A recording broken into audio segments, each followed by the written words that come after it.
Hi, I'm Sarah Thompson, a 38-year-old marketing executive, and boy, do I have a story to tell you. One about trust, betrayal, and the strength it takes to overcome life's curveballs.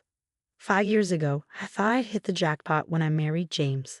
He was charming, successful, and seemed to adore both me and my daughter, Emma.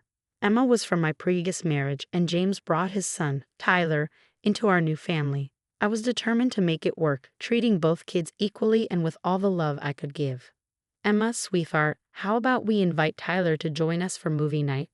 I'd suggest, always trying to bridge the gap between the siblings. Emma would smile and nod eagerly. Can we watch a superhero movie? Tyler likes those. I'd smile back, proud of her efforts. Great idea. Why don't you go ask him? But more often than not, Tyler would shrug and decline. Nah, I'm good. Got plans with my friends. James would always reassure me, wrapping his arm around my shoulders. Sarah, he's a teenager. It's normal for him to want space. I'd nod, burying my doubts. You're right, I just want us all to be close. Things started to change after my parents passed away 2 years ago. They left me a substantial inheritance, and I wanted to use it wisely. James, I think we should set this money aside for Emma's future, I said one evening as we sorted through the paperwork. He nodded, but there was something in his eyes that unsettled me. Of course, but we should think about Tyler too. He's closer to college age. A flicker of unease hit me. Tyler's mom is handling his college fund, remember? That's what we agreed on when we got married. He sighed, a bit too casually. I know, but we should keep our options open. That should have been a red flag. My best friend Olivia had tried to warn me. We were having coffee one afternoon when she broached the subject. Sarah, don't you think James favors Tyler a little too much?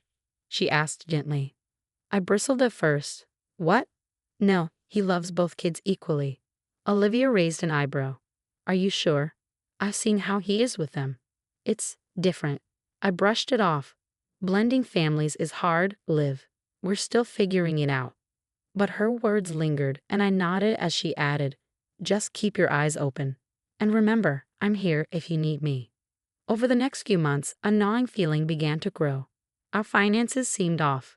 Bills I thought I'd paid showed up as overdue, and our savings were depleting faster than I could explain.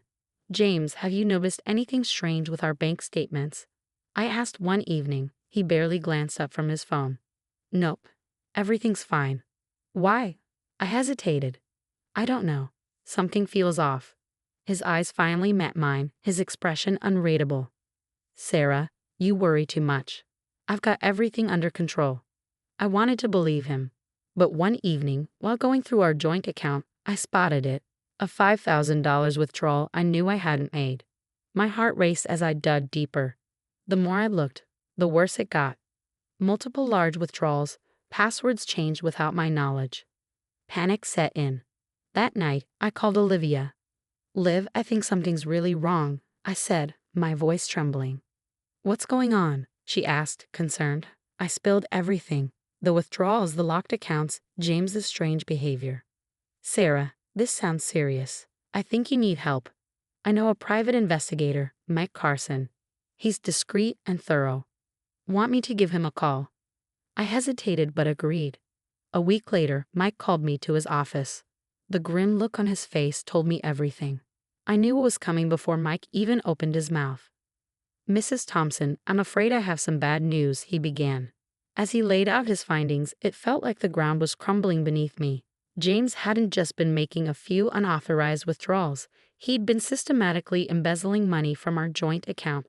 He's been transferring large sums of money to an account in Tyler's name, Mike said, sliding a document across the desk. I stared at the paper, unable to comprehend what I was seeing. Money that was supposed to secure both of our children's futures, money from my inheritance. There's more, Mike continued. We have evidence that James told Tyler this money was a gift for his future. Tyler's been aware of this arrangement for some time. That night, I confronted James. I'll never forget the look on his face when he realized he'd been caught. It wasn't remorse or shame. It was irritation, as though I had inconvenienced him. Tyler needs it more, he said, as if that justified everything. He's closer to college age. And what about Emma's future? I demanded, my voice rising. What have you left for her? James had the audacity to shrug. There's a savings bond in her name. That should be enough. I was speechless, but the betrayal ran deeper than I ever could have imagined. Over the next few days, I uncovered more lies. Friends started reaching out, concerned about things James had apparently been saying about me. He'd been painting me as unstable, unreasonable, a bad mother. And Emma, my sweet Emma, had been caught in the middle. James had been manipulating her, making her keep secrets from me. As the full extent of James and Tyler's deception became clear, I felt a rage I'd never known. Sitting in my car outside the house, a house that no longer felt like home, I made a decision. This wasn't over, not by a long shot.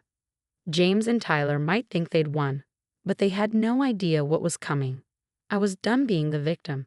It was time to fight back. James had already proven he was willing to lie and steal. I couldn't let him see me coming.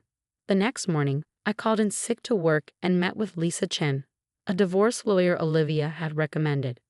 Based on what you've told me, Sarah, we have a strong case for financial fraud, Lisa said, her eyes sharp behind her glasses. But we'll need ironclad evidence.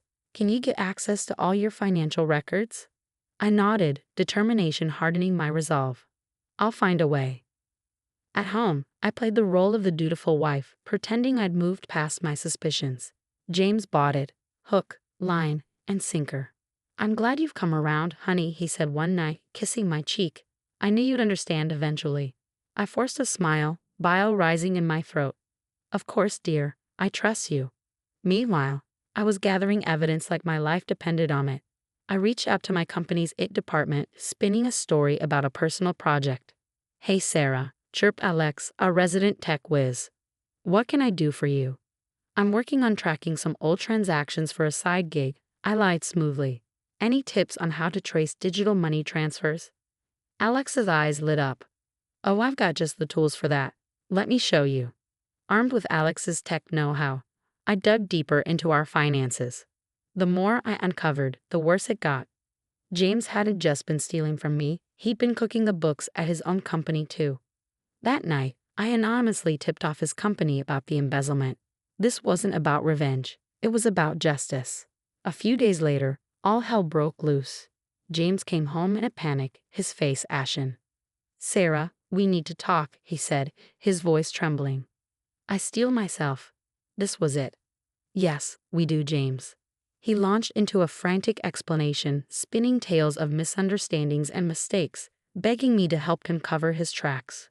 But I had heard enough of his lies. Stop, James, I said, my voice cold. I know everything. The money you stole from our account. From my inheritance. The lies you've been telling about me. The way you've manipulated Emma. And now your little embezzlement scheme at work. James's face crumpled. He fell to his knees, grabbing my hands. Sarah, please, I'm so sorry. I'll make it right, I swear. We can fix this together. I pulled my hands away. Fix this? James, you've stolen our daughter's future. You've lied to my face for months. You've tried to turn our friends against me. There's no fixing this. But I love you, he pleaded, tears in his eyes. We can start over. Please just give me another chance. No, James, I said, my voice steady. It's too late for that. We're done. As I walked away, I felt a weight lift off my shoulders. The road ahead wouldn't be easy.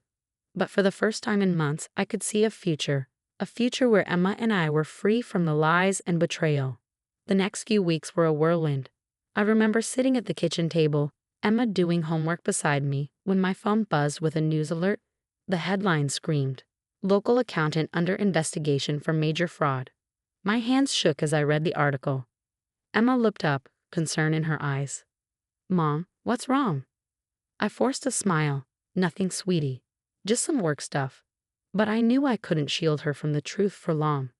Soon, the police got involved, freezing James' assets, and Tyler's too.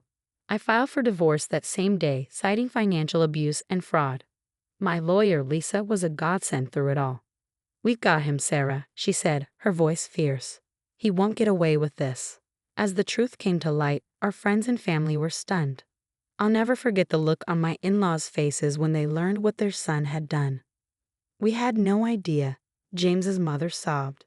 Sarah, we're so sorry. Even Tyler, faced with the reality of his role in his father's schemes, tried to backpedal.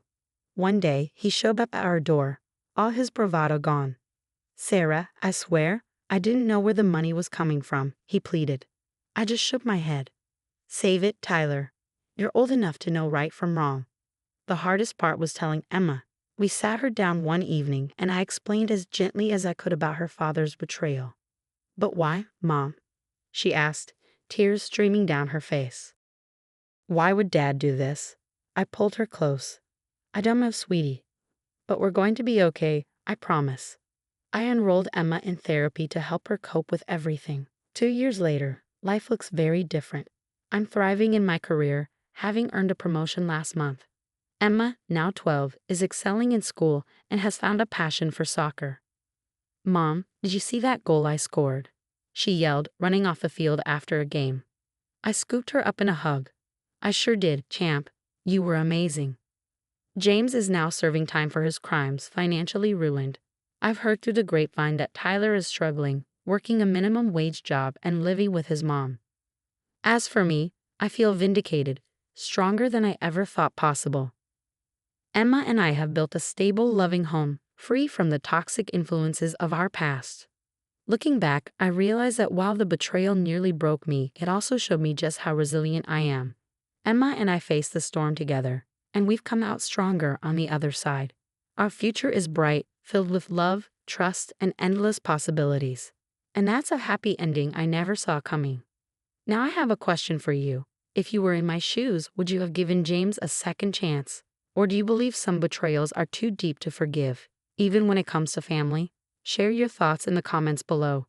Your experiences and opinions matter, and they might help someone going through a similar situation. If you found this story engaging, please hit that like button. It really helps the channel grow. And if you want to hear more stories like this, don't forget to subscribe. Your support means the world to me and Emma as we continue to share our journey. Remember, sometimes the family we choose is stronger than the one we're born into. Stay strong, and thanks for listening.